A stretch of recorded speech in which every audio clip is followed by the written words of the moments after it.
Olá, meus amigos e minhas amigas, sejam muito bem-vindos à nossa live de hoje. Eu poderia ficar aqui durante muito tempo tratando de Jane Austen. Talvez pudéssemos destinar um ano para tratar de seus ensinamentos. Para se ter uma ideia, no Clube dos Pensadores nós destinamos 8 aulas para conversarmos sobre um único livro, que é Orgulho e Preconceito. São 8 aulas de 1 hora mais ou menos em que nós tratamos desta obra. A obra é um clássico, a obra é importante e para muitos a obra é um divisor de águas. Existem pessoas que agem de uma forma antes da obra e de uma forma depois da obra. E é a respeito desta obra e sobre o que ela nos ensina que nós trataremos a partir de agora. Preste muita atenção. Jane Austen, e ela vai nos trazer as lições que teremos a partir de agora. Eu conversava com Jane, e tenho a Jane como minha convidada nesta noite, e dizia a ela que é muito difícil conhecer as pessoas. Uma queixa comum das pessoas em minhas caixas de pergunta é: eu não conheço. Eu me decepcionei. A pessoa parecia ser alguém que não é. De repente, uma mudança abrupta de comportamento. Alguém que jurava a vida destinou a mim um dia. Por que isso? Nós não conhecemos a pessoa com um único dia, nem com 15 dias. E por isso, então, eu vou me fechar. Jane Austen diz assim, preste atenção. É de certo superficial o conhecimento que se tem por apenas 15 dias. Não podemos saber o que um homem é ao cabo de uma quinzena. Mas se nós não arriscarmos, outras pessoas o farão. O que Jane Austen nos ensina aqui, basicamente, é o seguinte: por maior que seja o risco, nós precisamos corrê-lo. Ninguém conhece outra pessoa em 15 dias. E se você está convivendo com uma pessoa há 15 dias, saiba, é a sua convivência.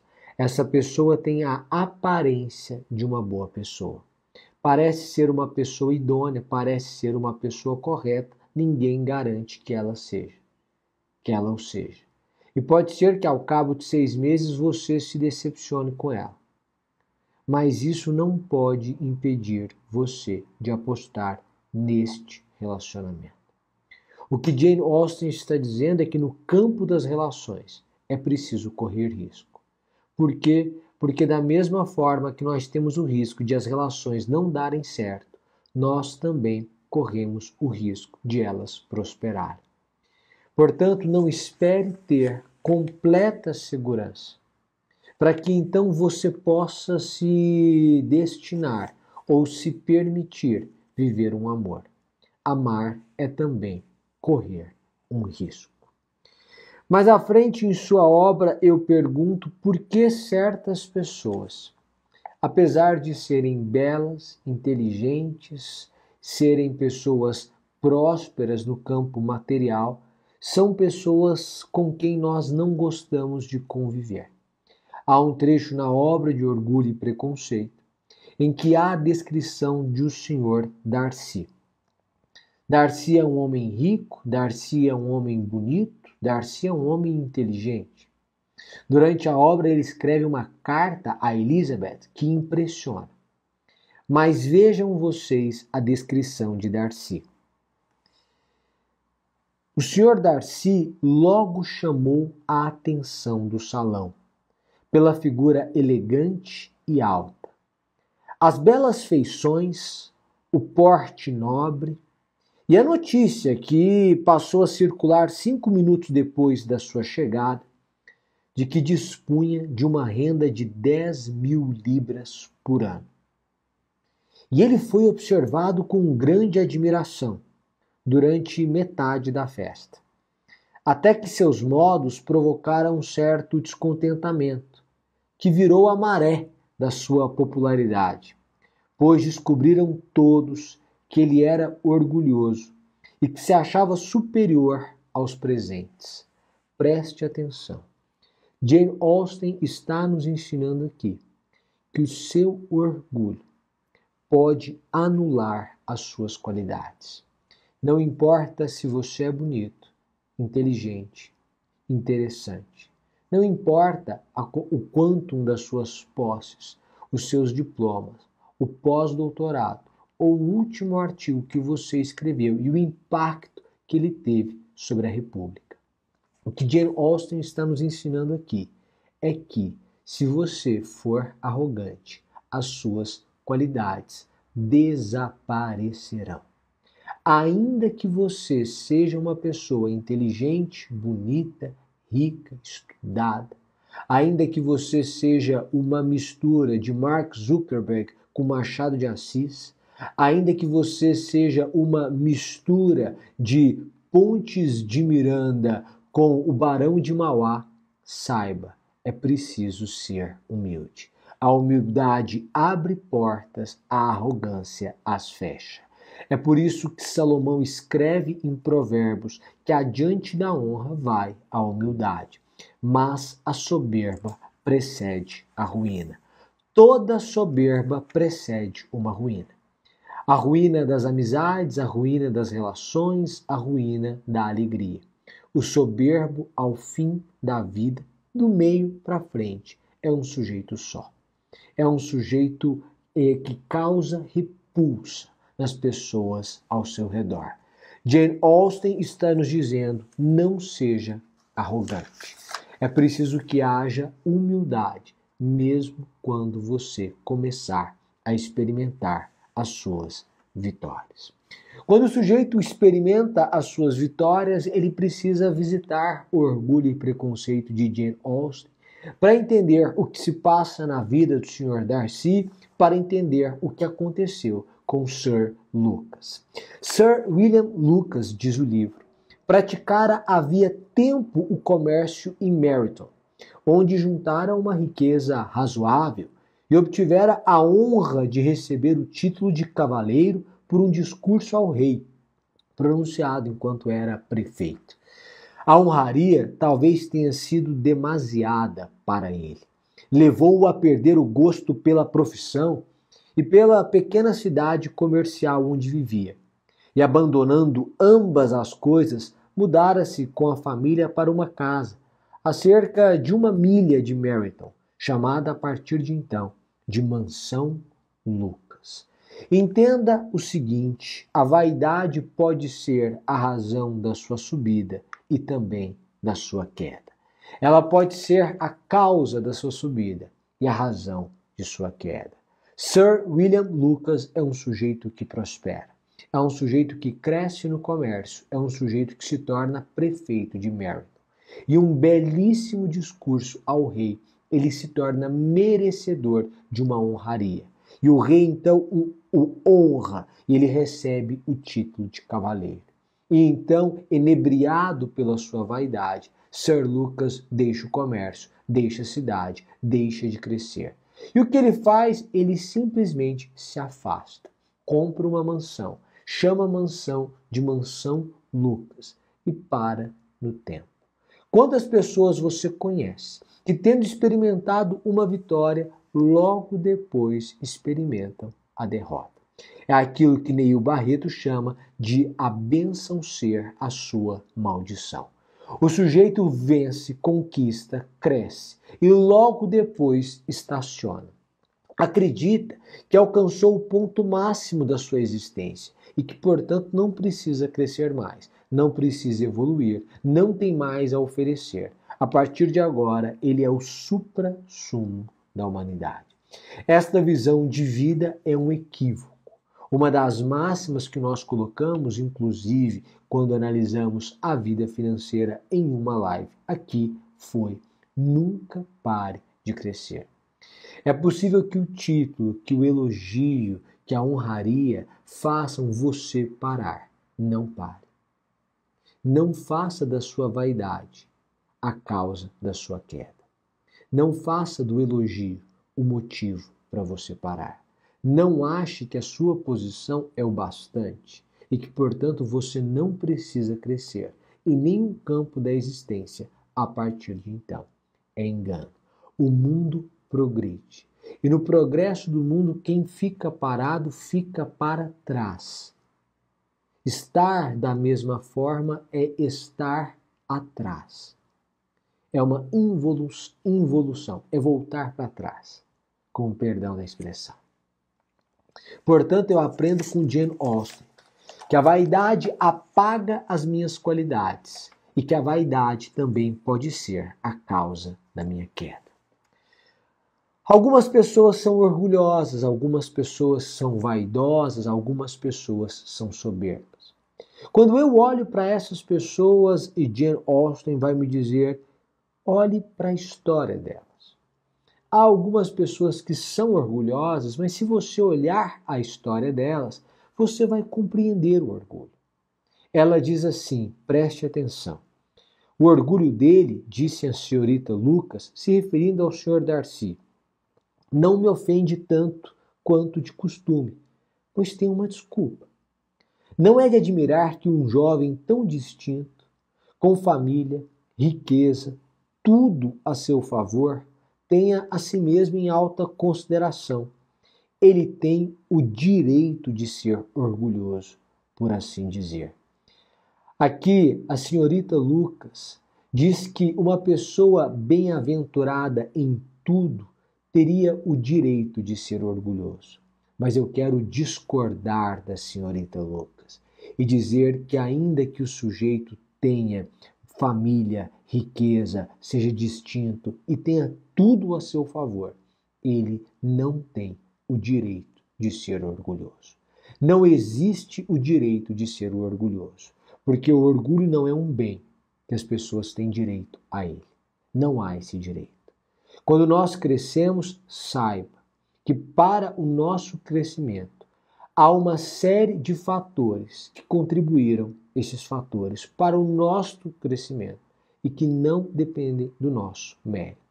O local em que nascemos, a família em que nascemos, os incentivos que nós recebemos, o nosso potencial, a nossa facilidade, uma inteligência. Aquilo que Fernando Pessoa chama de potencial de terra larga, capaz de abrigar um castelo. Portanto, ainda que você cresça muito, saiba, o seu crescimento é fruto também de uma série de fatores em relação aos quais você não tem qualquer mérito, sobre os quais você não tem qualquer mérito. Não se engane, não há o direito de ser orgulhoso. Mas quando eu olho para alguém orgulhoso, alguém que conquistou muitas coisas em diferentes campos da vida, eu consigo, de certa forma, compreender, entender o seu orgulho. Mas eu só consigo entender o seu orgulho enquanto o seu orgulho não me afeta. Quando o seu orgulho me afeta, então eu paro de entender. Quando eu olho aqui o trecho seguinte em que Elizabeth trata do tema, ela diz, isso é verdade. E eu não teria dificuldade em perdoar o orgulho dele, se ele não tivesse ferido o meu. É mais fácil perdoar o orgulhoso da esquina do que o orgulhoso da nossa casa. É mais fácil perdoar o orgulhoso que não nos feriu, que não nos atingiu. Alguém diz para você que João, uma pessoa com quem você nunca conversou, é um sujeito orgulhoso, é um sujeito arrogante. Mas você olha para João, João é um best-seller. João é uma espécie de self-made man que se fez. Aos 22 anos ele já se destacava. Você olha para João e João é um sujeito bonito, inteligente, interessante. É um sujeito que se destaca, uma liderança desde os 15, digamos assim. Você compreende a soberba de João. Mas só até João ser arrogante com você. Só até o orgulho de João feriu. Só até em uma oportunidade João chamá-lo de tolo. Só até em um evento João o destratar. Quando você experimenta o orgulho de João, Quando o orgulho de João fere o seu orgulho, então você é incapaz, pelo menos naquele momento, de perdoar. O que Jane Austen está dizendo é a rapidez do perdão tem muito a ver com o que o sujeito fez conosco, se ele feriu o nosso orgulho ou não feriu. Mas eu avanço aqui com Jane Austen quando ela diz assim: olha, as pessoas precisam perder o medo da exposição. Às vezes você quer uma coisa, mas tem medo da exposição. Porque a exposição pode lhe custar a imagem. Afinal de contas, dizer que quer e não conseguir significa assumir para o mundo que você perdeu. E isso é triste. E um trecho da sua obra ela diz: às vezes é uma desvantagem ser tão reservada. Se a mulher esconder o seu afeto do seu objeto com muita habilidade, pode perder a oportunidade de cativá-lo. E não servirá de muito consolo achar que todos igualmente ignorem o que se passa. Aqui ela fala de Jane. Jane ama Bingley. Ela o quer, ela o deseja. Mas ela é discreta, apesar de ser um sentimento recíproco. Ela é discreta, ela não se expõe. Mas ela é tão reservada que ninguém consegue perceber o seu amor. A crítica que se faz é a seguinte: ela é tão reservada que ninguém sabe o que ela quer. E se o objeto do meu desejo, se a pessoa que eu quero ter comigo não sabe que eu a desejo, é possível que isso passe despercebido. E então essa pessoa vai encontrar outra pessoa. E então essa oportunidade vai bater em outra porta. E então esta proposta não se manterá. E aí que neste caso, alguém vai viver o que eu gostaria de ter vivido, porque a minha prudência, a minha timidez, a minha covardia me impediram disso. Eu tinha medo da exposição. Deixa eu te dizer uma coisa. Se o seu medo está fazendo com que você não viva o que você deseja, o seu medo se tornou um inimigo. Não é que você não deva ter medo. É natural que se tenha medo. Mas a partir do momento em que o meu medo da exposição me impede de viver os planos que estão no meu coração, e para mim o querer e o efetuar vem do Senhor, e portanto se o desejo persiste, há uma vontade divina ali, o meu medo se tornou o meu maior inimigo. E isso acontece não raras vezes. Você acha que a primeira vez que eu vim aqui e que eu conversei com vocês, eu falei com a mesma naturalidade com que falo neste momento? Que a primeira vez que publiquei um texto, publiquei com a mesma tranquilidade com que publico nos dias de hoje? Ou com a relativa tranquilidade? Você acha que na primeira vez em que abri uma caixa de perguntas e respondi a algumas perguntas, eu respondi com tanta naturalidade? Não. Eu tive medo. Medo da crítica, medo da rejeição, medo de ser abafado. Mas eu precisei superar o meu medo. Toda pessoa que presta um concurso se expõe, porque ela viaja para a cidade. As pessoas ao seu redor sabem que ela viajou para prestar a prova. Porque existe uma lista de candidatos inscritos. Porque existe uma lista de aprovados. E é possível que esta pessoa esteja na primeira lista dos inscritos e não esteja na segunda lista dos aprovados. Há uma exposição. E há quem decida não prestar a prova por conta do medo da exposição. O que Jane Austen está dizendo para nós é: o seu medo da vergonha da exposição pode destruir o amor da sua vida, o seu projeto de trabalho. Por quê? Porque no final da vida, qual é o êxito? Qual é o consolo em dizer que ninguém soube o que você desejava? E daí? E daí? E se todos soubessem? E daí? Se você tivesse hoje 80 anos, você olhasse para trás e disse: eu amei uma mulher e não estive com ela. Mas ninguém soube que eu a amei. E eu a amo, mas nunca estive com ela, mas pelo menos ninguém soube que eu a amei. Qual é o êxito? Qual é o êxito de o seu fracasso ser oculto? Ele continua sendo um fracasso. Pelo menos o sujeito que se expôs e fracassou teve a coragem e a decência de respeitar os seus instintos, os seus desejos.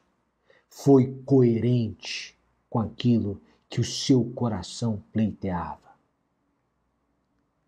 O êxito está em ter êxito, não em esconder o desejo do êxito. É o que nos ensina Fernando Pessoa.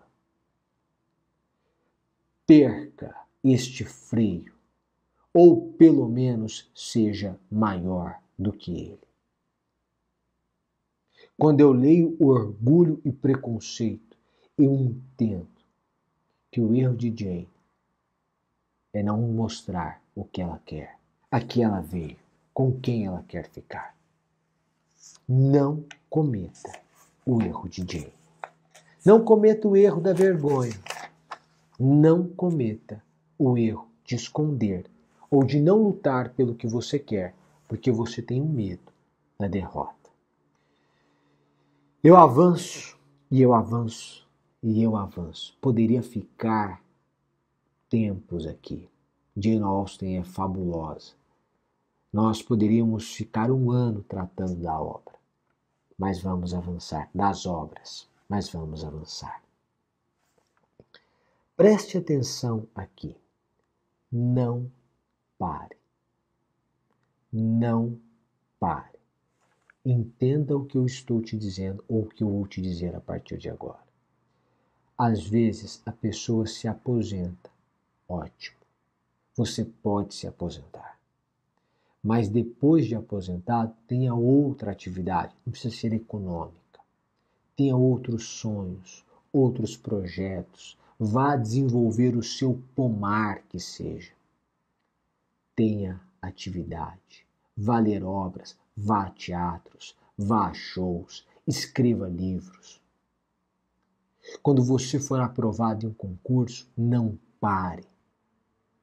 Não é porque você passou no concurso que você virou o Sir William Lucas, que agora não quer saber de mais nada, vai se afastar daquele ambiente e não desejará mais crescer.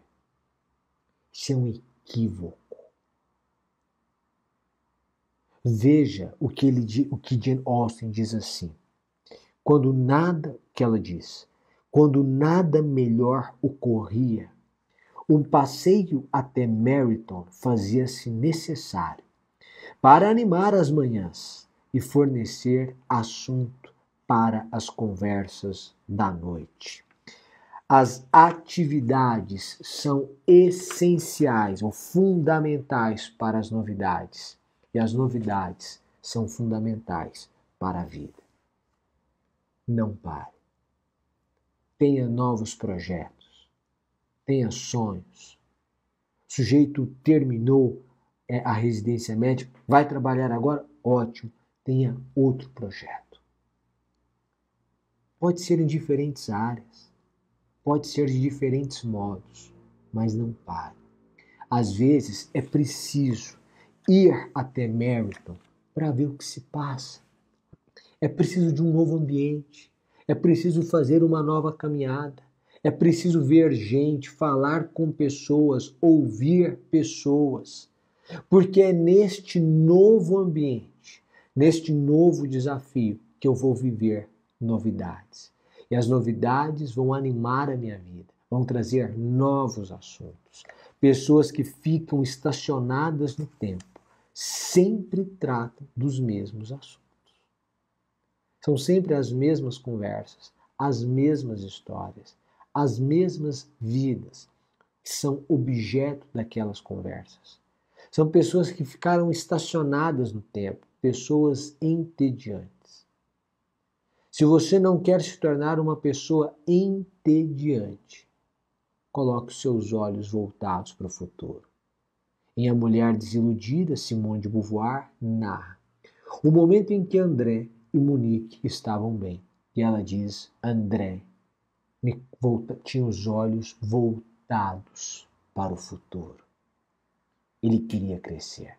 Por isso que eu digo que pessoas que não querem crescer são pessoas entediantes. É preciso que a gente tenha essa consciência. Que é preciso, por vezes, ir até Meriton para ver novas pessoas, para ter novas experiências, novos assuntos. E essa novidade de vida é essencial para a vida. Preste atenção em um ponto que Jane Austen nos ensina aqui. Veja o que ela diz. Ela diz assim, olha, Summer, por vezes, uma conversa que tive com ela, a pessoa cai e você acha que ela quer se levantar, e ela quer se levantar. Mas passados alguns dias, ela encontra um benefício na queda. E então, ela não deseja mais se levantar, pelo menos não naquele momento. Ela quer gozar do benefício da queda. Olha o que ela diz aqui. A senhora Bennet, ficando satisfeita ao ver sua filha, por constatar que a doença não era alarmante, passou a desejar que não se recuperasse logo, pois sua cura provavelmente a afastaria de Netherfield. Preste atenção. A filha da senhora Bennet, Jane, fica doente e acaba hospedada na casa de Bingley. E a mãe primeiro fica preocupada porque é uma doença, mas quando vê que a doença não é mortal, diz que ela não fique curada logo, porque ali eles terão convivência. E é possível que o amor nasça ou se desenvolva dessa convivência. Algumas pessoas vão perceber um benefício na queda e vão querer aproveitar esse benefício e não vão querer se levantar. Cuidado com o benefício. O benefício da queda deve ajudá-lo a não se expor abaixo do que é digno. Mas não deve ser grande o suficiente para que você não queira crescer. Quando você for ajudar alguém, ajude essa pessoa. Porque é melhor dar do que receber. Porque é melhor estar na posição de quem dá do que na posição de quem recebe. Mas entenda, a sua ajuda não deve ser grande o suficiente para que essa pessoa não queira fazer mais nada. Para que ela deseje continuar na cama. Enquanto você promove os benefícios. Ajude, mas que a sua ajuda não seja um incentivo à preguiça, mas apenas o ar, para que essa pessoa respirando possa voltar a crescer. Faça isso por ela, faça isso por você. Não deixe de fazer isso. Senhoras e senhores, nós avançamos aqui. Avançamos agora para mais um trecho em que há uma descrição do Sr. Bingley de um sentimento, que Jane Austen parece nos dizer da mesma forma. Sejam assim. O Sr. Bingley, quando questionado se estava com saudades de Londres ou se gostava do interior, diz o seguinte: quando estou no interior, não quero nunca sair. E quando estou na capital, acontece a mesmíssima coisa. Cada lugar tem as suas vantagens e eu posso ser igualmente feliz em ambos. Pare de reclamar. Pare de reclamar. Cada lugar tem o seu charme, o seu benefício, o seu ponto positivo. Cada lugar. Quem está na capital tem acesso às novidades, quem está no interior tem acesso à família com maior facilidade. Porque os pais moram a 5 minutos. Na capital, os pais moram a 2 horas. Quem mora na capital experimenta o desconforto do alto custo de vida e da segregação. Na cidade pequena, não é assim. Por outro lado, na cidade grande, o sujeito tem as experiências da vida, as melhores escolas, a possibilidade de restaurantes maravilhosos.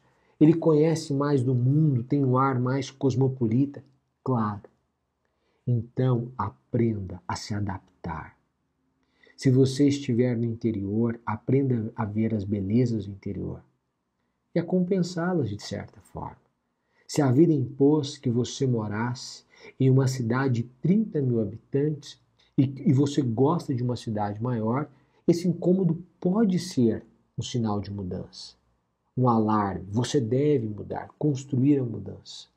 Mas enquanto estiver lá, aprenda a ver as belezas do interior e a compensar com visitas à cidade grande. Você pode ir aos fins de semana, você pode ir de tempos em tempos, você pode passar suas férias em diferentes lugares, você pode aproveitar durante a semana para um maior trabalho, para crescer profissionalmente. Aprenda. Aprenda com Bingley. Quando está no interior, amar aquele ambiente. Quando estiver na capital, de igual forma, amar.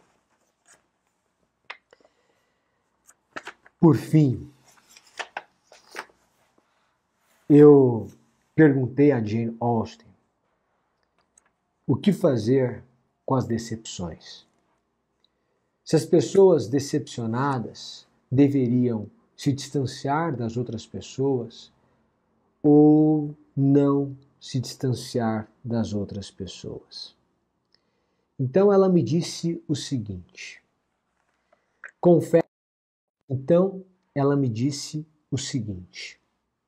Confesso que a vida de sociedade me é necessária. Tive muitas decepções e não suporto a solidão. Eu preciso de ocupação e companhia. Em alguma medida, isso é geral. Você pode ter experimentado diversas decepções, mas não é possível viver em solidão. A solidão de tempos em tempos, como um momento para reflexão, pode ser maravilhosa, como uma vida é insuportável. A vida em sociedade lhe é necessária. A vida em sociedade lhe é necessária. Você precisa de ocupação e de companhia. Portanto, não deixe a sua vida isolada do mundo. Não se isole do mundo. Nessa brevíssima exposição de alguns pensamentos de Jane Austen, eu aprendo sobre humildade, eu aprendo sobre orgulho, eu aprendo sobre conquistas, eu aprendo sobre relações, eu aprendo sobre risco, eu aprendo sobre sociedade, eu aprendo sobre decepções, eu aprendo a superar todas elas. Mais uma vez eu quero agradecer a presença de todos vocês, desejar a vocês uma excepcional semana. Muitíssimo obrigado pela sua presença e uma ótima semana. Um grande abraço. Tchau, tchau, pessoal.